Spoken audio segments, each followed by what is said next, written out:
Welcome, Sunday afternoon. It's our regular town hall meeting. And thank you so much for taking the time to join us. I truly appreciate you spending time with us. It's a cloudy afternoon outside. Rain is coming tomorrow, I believe. And the run up to the Final Four is happening right now.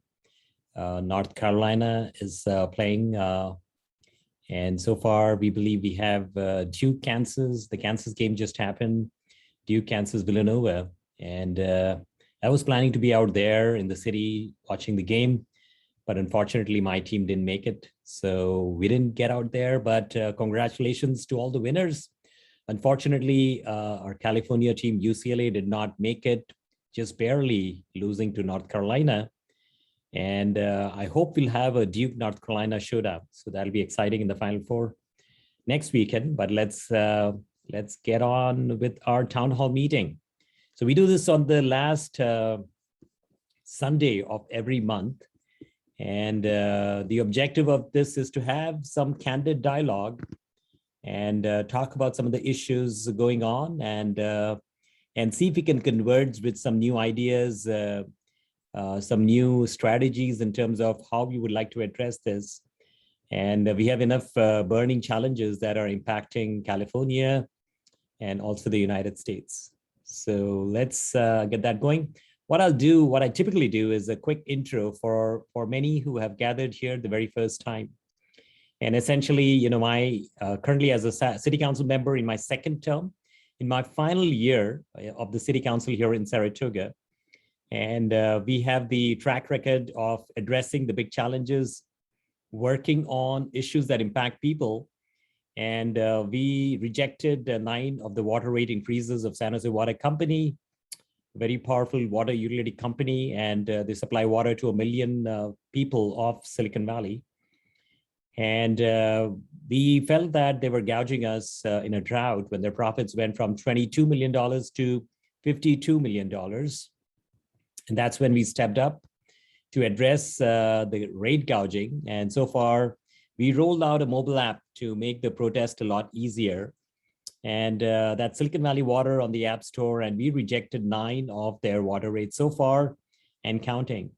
So we believe the only reason why someone like me is in the world of politics is because we are keenly invested to address the big challenges. And getting reelected with the most votes in 64 years of Saratoga was primarily attributed to doing just that and addressing the challenges of the people. We dropped burglaries. We stopped high density development project on a high fire risk mountainside that had a very narrow road going up to it. That would have also disrupted wildlife vegetation. And I didn't believe that was the right project. With the housing element, I've questioned the RENA allocation numbers. We are going through the audit right now. The audit results just came out. So as a mechanical engineer, as a high-tech executive, I don't believe in just following the herd. I believe in carving out my own path, in bringing some common sense, pragmatic thinking to the world of politics. And it's a good story playing out so far. We are looking to take this energy approach ideas, innovation, to Washington, D.C., because the politics is totally broken there. Nothing really gets done. Our politicians play partisan politics, and then America is hurting today. We have some huge challenges with law and order, with water resources here in California.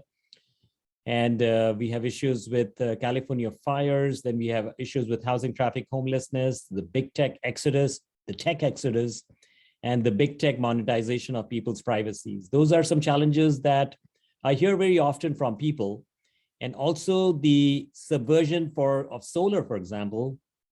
I've heard this from many in Silicon Valley, that we invested $30,000, $40,000 at putting our solar panels, and then PUC wants to subvert the solar program. And they are responding to the utility companies like PG&E, Sempra Energy, and Southern California Edison in essentially taking out some of the incentives around solar. And on one hand, we talk about climate change. On the other hand, we talk about, let's take the incentives away from solar. And we observed that, and we know only one thing, which is to have our voice heard. And we started sending out protest emails to PUC, just like we did with San Jose Water Company. And that is on hold right now. It's not moving forward yet. And there are some very big names who engaged with the solar issue, for example, Arnold Schwarzenegger. Anyway, so my approach has always been there as a mechanical engineer to find solutions and sometimes finger pointing the inadequacies of political service, political stint. And we enjoy talking about that because if you have seen the congressional tech hearings, I sit down, I do the cringe binge because sit down with the popcorn, have a good laugh, because our congressional leaders are totally inept with tech, but they are also inept with problem solving. And that's the reason why we are excited about the opportunity to be in Congress, be in Washington, and address the top challenges of our nation. Okay, so that's all. I'll make this a quick intro, and let's get on with the questions. And so if you have questions, feel free to post it on the chat window, and we'll pick them up from there. And we have a few moderators who are monitoring this, and they will be they have been sending out questions to me. And let's get that going. The format is very simple. Essentially, we take up questions that came via email, via the survey that people are running, or the Meet Rishi form that people are signing up with to join this town hall meeting. And then also people are posting messages on the chat, and we respond to every question. No question is left behind, because we believe in being very transparent, not a politician who hides behind a narrative or a political platitude. We believe in expressing our values on the issues. And that's the reason why we are looking to serve the congressional district. As you know, this is the new congressional district 16, and there are some new neighborhoods that have been added to this district from the old 18. There have been a few areas like Santa Cruz County and Redwood City that have been removed from the old 18. And then you add these new areas that I will talk in just a second, and that became the new 16, the congressional district 16. So it includes areas of West San Jose that were part of the old 17. It also includes areas of East San Jose, like the Rose Garden area, Little Saigon area, that area which used to be part of Zolofgren. So that was added. It's a fairly big chunk. And then you have the coastal communities of all the way to Pacifica. It's very hard to imagine such a large district where we stretch all the way from East San Jose all the way to Pacifica. But that's the nature of the redistricting that happened. And Pacifica, Half Moon Bay, El Granada, Montara, along with the communities that are already part of 18, which is La Honda, Loma Mar, Pescadero. Okay, quiz time. Who wants to go through all these different cities? There are too many of them. Let me rattle the rest of the cities. So these are San Jose, Las Gatas, Montesino, Campbell, Saratoga, Los Altos Hills, Stanford, Palo Alto, Mountain View, and Menlo Park, and then all the other cities that I went through. Which means that it's not 100% of San Jose. It's probably about 25-30% of San Jose, and essentially Cambrian Park, Almaden Valley, portions of Almaden Valley, and then West San Jose, and then also the East San Jose area, and Willow Glen. Yes. So it's a district that is spread far and wide, but we have been to every city. And in fact, we did that in 2019 during the first run. We walked and knocked and met with neighbors, meeting in coffee shops, held town hall meetings in every part of Santa Cruz County that was part of the district then. Obviously, we are not working in Santa Cruz County today because it's not a district, but we are working with every part of the district, like Pacifica. I was there last weekend, in fact, exactly last Sunday, and we were walking and talking to neighbors at the quarry, an old quarry in Pacifica, and there is some proposal to look at a high density project, and so we were talking to neighbors about that, and we have some specific thoughts in terms of what we need to do. I was also meeting with another group in Pacifica. They are involved with the San Pedro Mountains project. That's another project. And then prior to that, I visited, met with neighbors at the Pedro Point field project. My approach has been to meet with our neighbors. When there was a crime problem in Saratoga, we ended up having over 100 neighborhood meetings, organizing meeting, and not only identifying new neighborhood leaders, but also rolling out new neighborhood watch programs, also putting up cameras at the ingress, egress points of neighborhoods, launching block parties, creating a playbook. How do we do block parties? Getting it formalized under our city, a program that is funded today, which wasn't the case. When I started this effort, we had 3 neighborhood watch programs. Today, we have over 70 neighborhood watch programs. So that's the diligence I seek to bring to public service. It's not about talk. It's not about political rhetoric. It's all about rolling up the sleeves, working in the trenches, and solving problems. In a pandemic, we shut down our campaign. As you know, this is the second stint with a campaign. Last time around in November 2020, we did 127,000 votes, which was better than any challenger in the last 30 years. And falling short, if we had just had 45,000 more votes, we would have won the race. And so that's the reason why we believe we can win this race. But if you look at what we did in the pandemic, we stopped the campaign in March of 2020, and we started helping seniors. Crisis leadership, we called 86,000 seniors, offering them help with medications, masks, and groceries. And our volunteer teams were stitching masks. We were dropping it off at the Valley Medical Center. So when there is a crisis, we have to step up and do something to address the types of challenges that we see. In a California fire, we were calling residents of Santa Cruz, offering them help to find them shelter, calling up local hotels, motels, and trying to find them accommodation.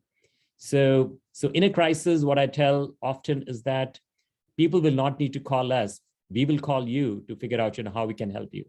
So that's my commitment to public service. Okay, let's go to the first question. Again, thank you and welcome to all of you for joining this meeting today. And if you have questions, please put it on the chat window. And with that, let's get to the first question.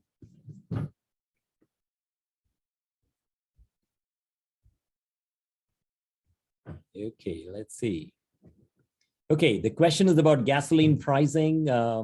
It's from Hubert, who is California's proposal to announce a $400 rebate proposal for every taxpayer in the state amidst the increasing gas prices is a good start, but why can't we be done with the fees and taxes? I love the question, Chris. And yes, today, in fact, we checked, California's average gasoline price was $5.90, much above the national average. And so Governor Gavin Newsom has said that we'll do something about it. Obviously, we are currently going through sanctions with Russian oil. I believe that's the right approach. And what I believe in, though, is that we need a bipartisan approach. The Republicans and Democrats need to come together and come up with immediate solutions. Yes, obviously, we want a clean, green energy, but at the same time, our American people are hurting.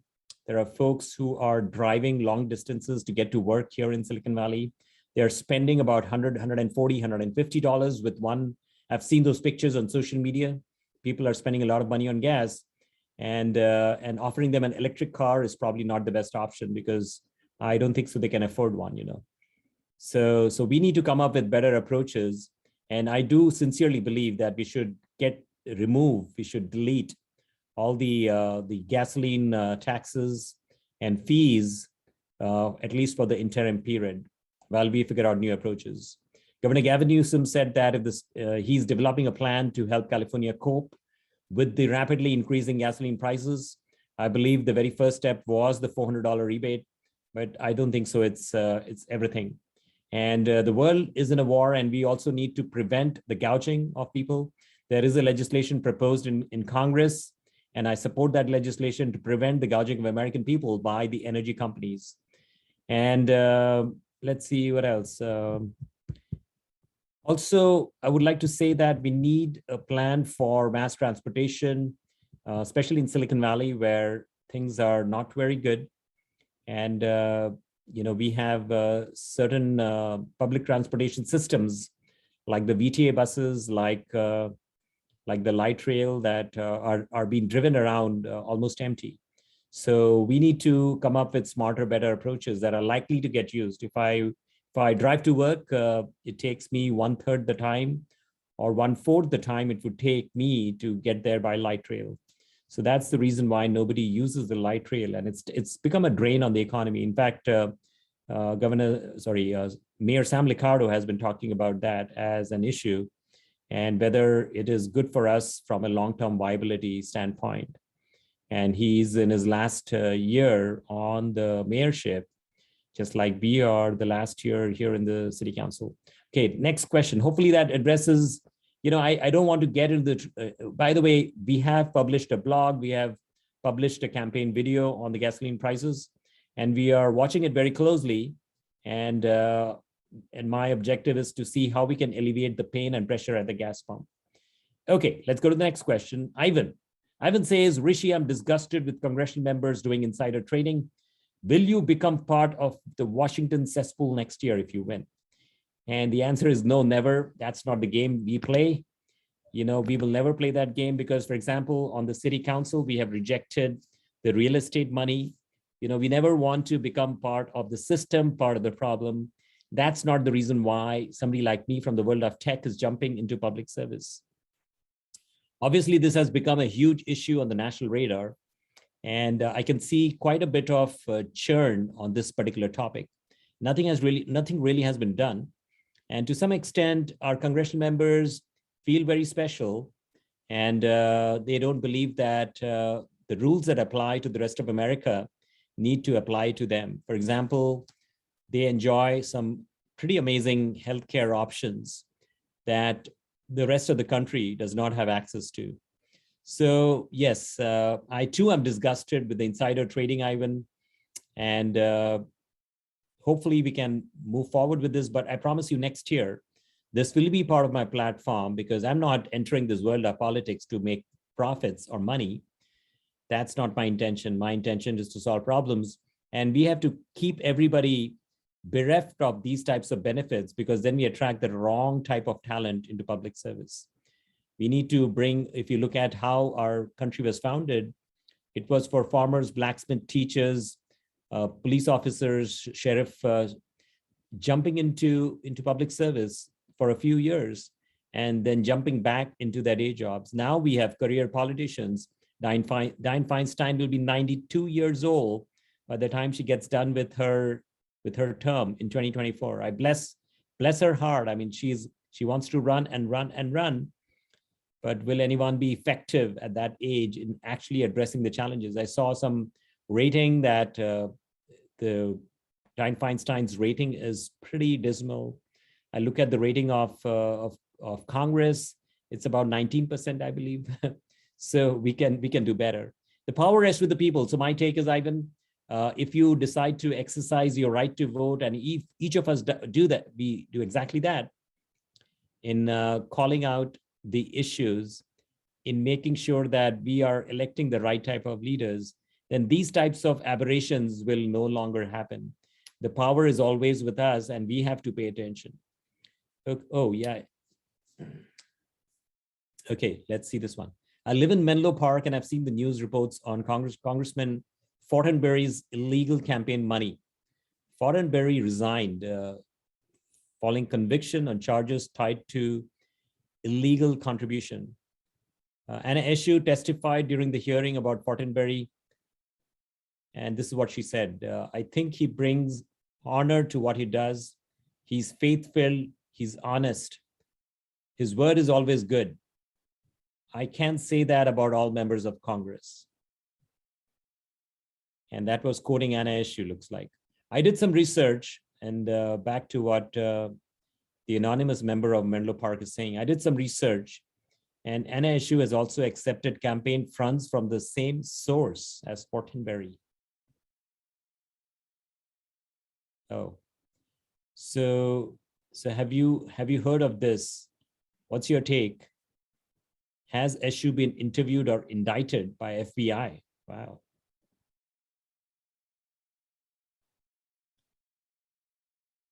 So,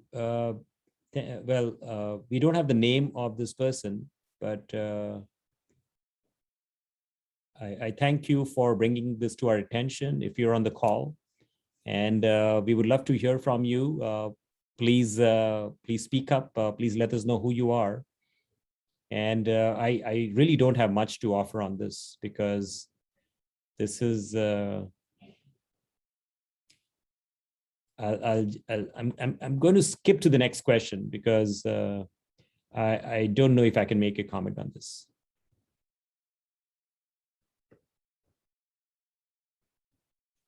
Okay, so, well, I don't mean to not respond to this. And, we have to go through the due diligence of investigating this before we say anything.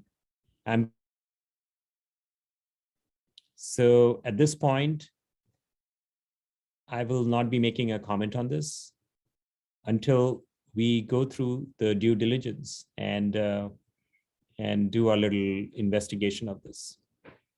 Okay, sorry about that. We'll go to the next question.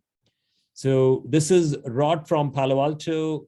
Mark Berman, that's Assembly Member Mark Berman, wants to reform VTA's governance structure. Under the current system, elected officials from Santa Clara County and all its cities are appointed members of the 18% board. And there are issues with poor fare recovery, high operating cost, and deteriorating services. We need Mark Berman has come up with a different plan. What do you think of that? What do you think of that, Rishi? So, okay, so my take is very simple. I touched upon it briefly with my reference to light rail. Yes, our public transportation needs a reform. We need to innovate. We need to come up with better approaches than the light rail. The current way is not working for us. And then if you look at the data on this, that this was, I remember Sam Liccardo, the mayor of Sam Liccardo, is stepping up and talking about it, that there could be a liability of over $47.5 million by 2031.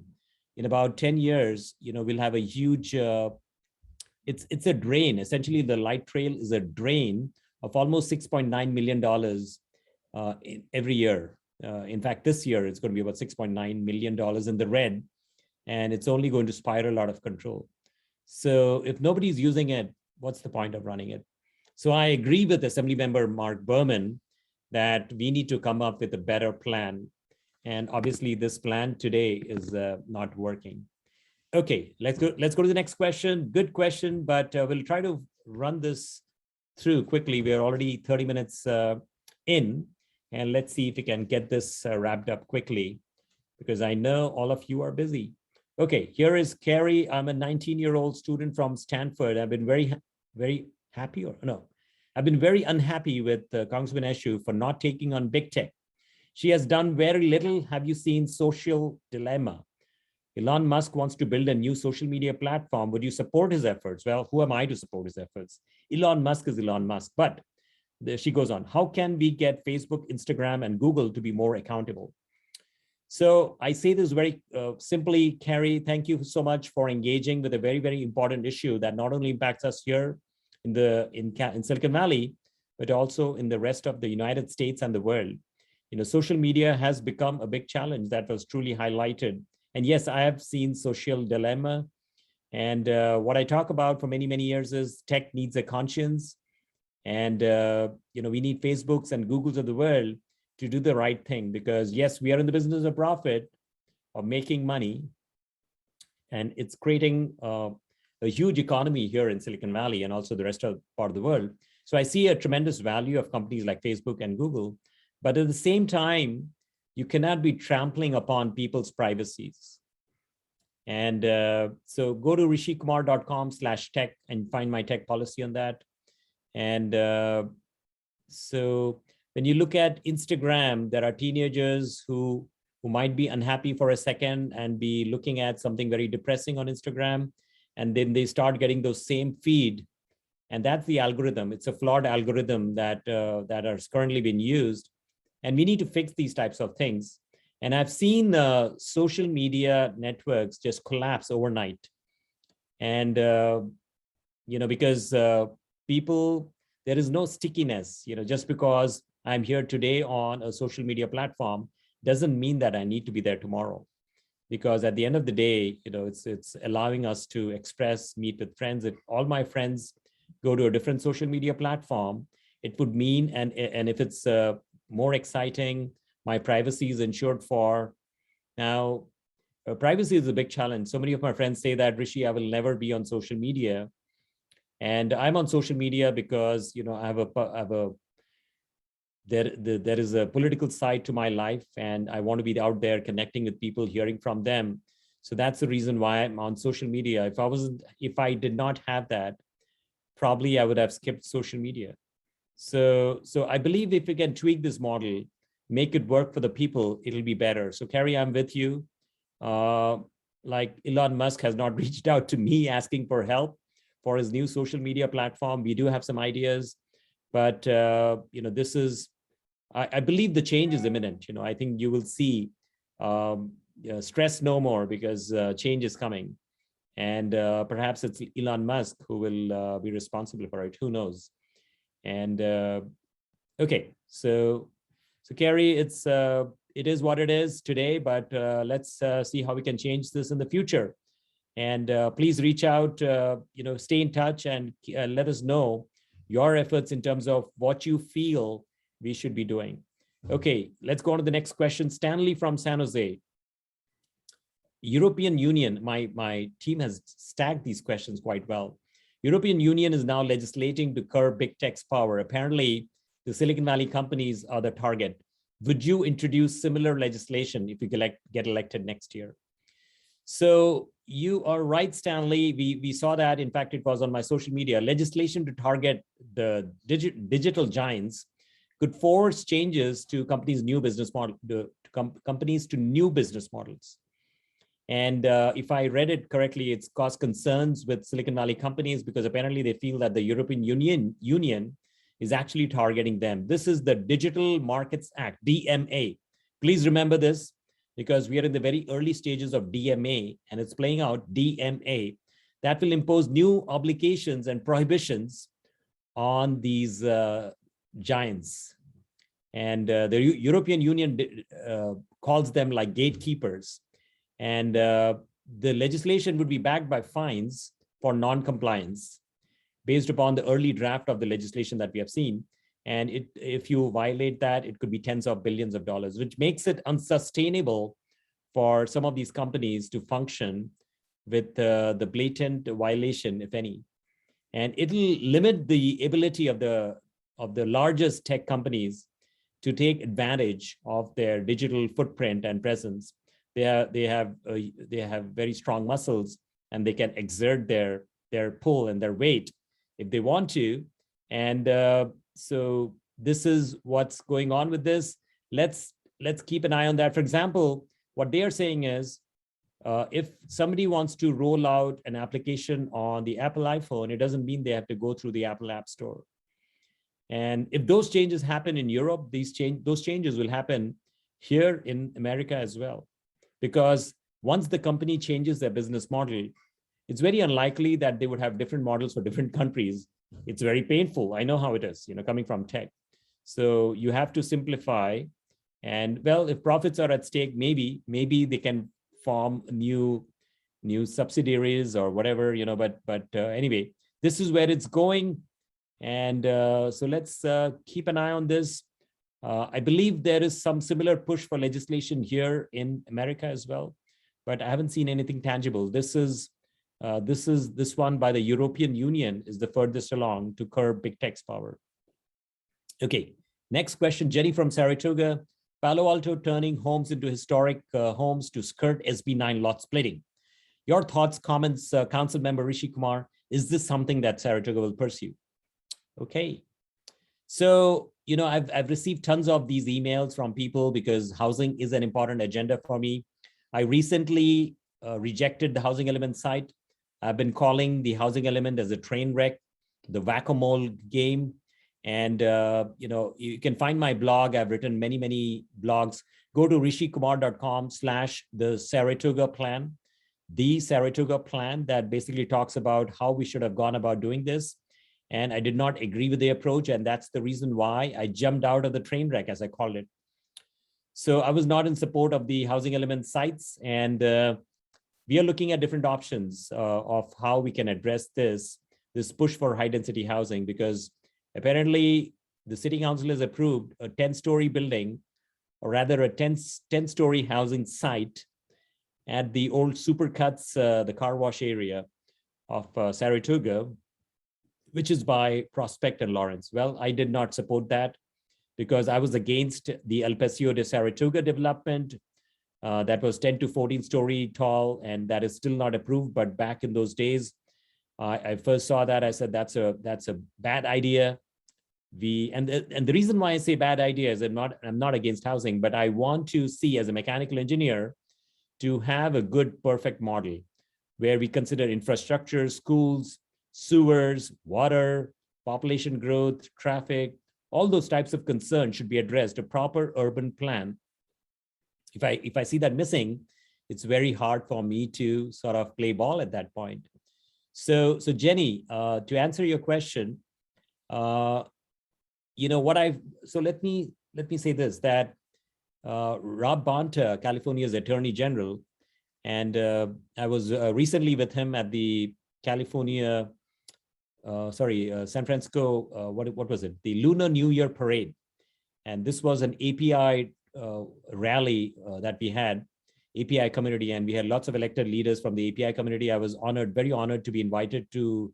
It was an amazing day for the city, just about in the month of February, and met Rob Bonta very, very briefly. And he was up on the float, and he and his wife, May, and the sound, the firecrackers, it was just beautiful. But anyway, let me get back to this. So Rob Bonta is very rigorous about challenging these types of situations. And for example, when Woodside said we have issues with, we need to protect wildlife like mountain lions, Rob Bonta basically sent them a letter that this is not acceptable. And so I'm just checking to see if there are any questions that have come up. Okay, so essentially what I'm saying is the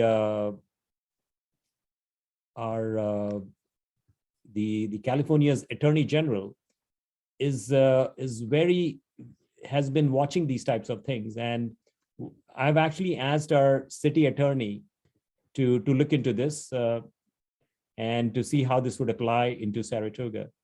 And so until then, we'll just wait and watch. Obviously, we want to consider every option, including the audit of the RENA numbers. So Jenny, I don't have an answer yet, but let's see how this moves forward. And we rely a lot upon our attorney to provide us, what we can do and what we can do. So let's go to the next question. This is Megan from Mountain View. The HCD audit results are in. RENA numbers were never right. What is the call to action? So yes, the audit numbers, the audit results are in. If you have seen that, you can just Google it. And the RENA numbers are definitely flawed.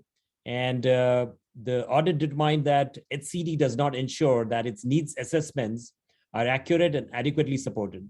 And this was by Michael Tilden, CPA, who's the acting California state auditor. And this was published March 17, 2022. Once again, I'll say this very simply, that I've asked our city attorney to review this and come up with a call to action in terms of what we need to do. And we'll figure out policy. And our team is in parallel. We are looking through the audit results to try to figure out what's the call to action. By the way, tomorrow I will be, is it tomorrow? No. Yes, tomorrow evening, I'm going to call on the Catalyst. They are a housing activist group, and we'll be talking about all these types of issues. And just search for Catalyst, and their Zoom call is tomorrow evening. And I look forward to drilling down a little bit more on this topic tomorrow. Okay, here is Laurie from Pacifica. I missed your visit to Pacifica's Quarry Park. I appreciate your efforts to engage with their residents. Pacifica has been largely ignored by our congressional reps, and I believe this is your 4th trip already since Pacifica was placed in District 16. What is your plan to protect the quarry? So Laurie, I'm so sorry we missed you. We had a really, really good showing. And lots of neighbors were there to talk about the issues. And obviously, this is an area of the old Native American activity. There is also like the red-legged frogs in the wetlands there, and then it's beautiful. It's a great place where people go for a nice walk with their dogs, or they're just enjoying the ocean. It was absolutely beautiful. So we have to figure out a way to protect the quarry, because what we did in the city of Saratoga, we turned the quarry into a nice park, the Saratoga Quarry Park, which is 65 acres. And I believe this quarry is about 85 acres or so. And our quarry park now connects all the way to the Pacific Ocean. You can start walking in Saratoga and end up at the Pacific Ocean. So, my objective is, once you put high density, well, firstly, if there is wetland, there is Native American activity, it becomes hard for us to. So we have to ensure that we are doing the right thing. And we are still putting our plan into place. It will be on my website. So Laurie, stay tuned, but we have a track record of fighting for people and always winning. And so stay tuned, and we will be rolling out our Pacifica page, which will have a call to action. And for each of us, for you, for me, for every resident of Pacifica, perhaps Half Moon Bay, a call to action in terms of making sure that we make the right choices for the coastal communities. Just because Pacifica is about 35, 40 miles away from where I lived, or it's tucked away in the one corner of the Congressional district, doesn't mean that I will not pay attention to it. Every neighbor, every neighborhood is very, very important to defining my agenda of doing the right thing. And we'll be there again and again. And Laurie, hopefully we'll see you next time when I'm there. Okay, here is Catherine from San Mateo County. And what she's saying is that the parcel taxes are a tough sell as we grapple with the inflation and inflated gasoline prices. So what's your take on these San Mateo County parcel taxes? So essentially, this is the new parcel tax to address climate, severe drought, wildfire risks, and sea level rise. Apparently, the county, we did the investigation, the county has already spent $1 million, almost $1 million, or planning to spend that much to decide if this will be on the ballot. And my take is very simple. I'm not very excited about new taxes. And for example, what I would like to see is immediate measures. And if the coastal communities of Pescadero, Loma Mar, La Honda, Half Moon Bay, Montara, El Granada, Pacifica, if their interests have not been met, then we need to focus upon that. The angst of hundreds of thousands of people, and the coastal communities always feel that they are treated like a stepchild. We should look at what we can do for them. Drought is a big concern. If this is a parcel tax that will help with drought, this needs to be addressed at the state level. We need to expand our reservoirs because the droughts are recurring every year, every few years, and there is no plan. The reservoirs we have built today were built like almost 100 years ago for 10 million people. We are at 4 times. Secondly, fire insurance is a big problem. I would really like to see, a lot of folks are losing their fire insurance. And if you search for fire insurance on my website, you will find that we have some specific ideas in terms of what needs to be done. It starts from legislation. And I believe something has been tried in Sacramento, but we need to protect people from losing their homes in a fire, more so if they don't have fire insurance. Now, it's very hard to uproot people. Yes, you might be in a high fire risk area. It becomes hard to uproot people from a community because they like living there, they have friends there. So we have to not only address the issues of fire and how we can alleviate those, the issues of debris flow, but also the issues of fire insurance. And so that, I believe, should be how we can get things going. I think focus on fire first, the sea level rising, yes, and we need to approach it. These are big challenges for the state of California, and we need to take this to Sacramento and see how they can lead these types of efforts. But at the same time, tactically, I would love to see at the county level addressing the needs of the immediate needs of people. So that, in a nutshell, Catherine, is where we stand on that. Okay. So that is, let's see if there are any other questions.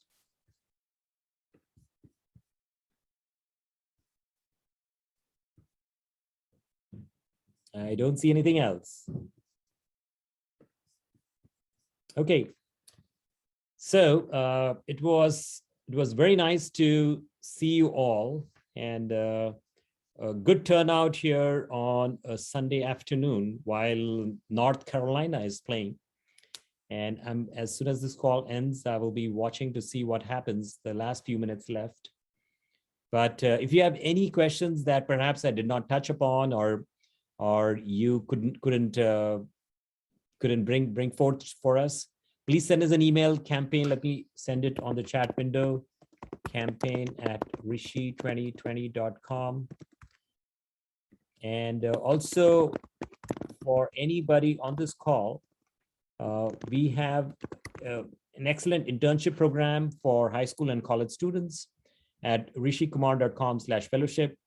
In 2020, we had over 1,000 interns. And if you have a high school or college student, or even a middle school who's a rising high school student, please have them apply. And they go through an interview process. And there's one thing that they do not do is sit idle.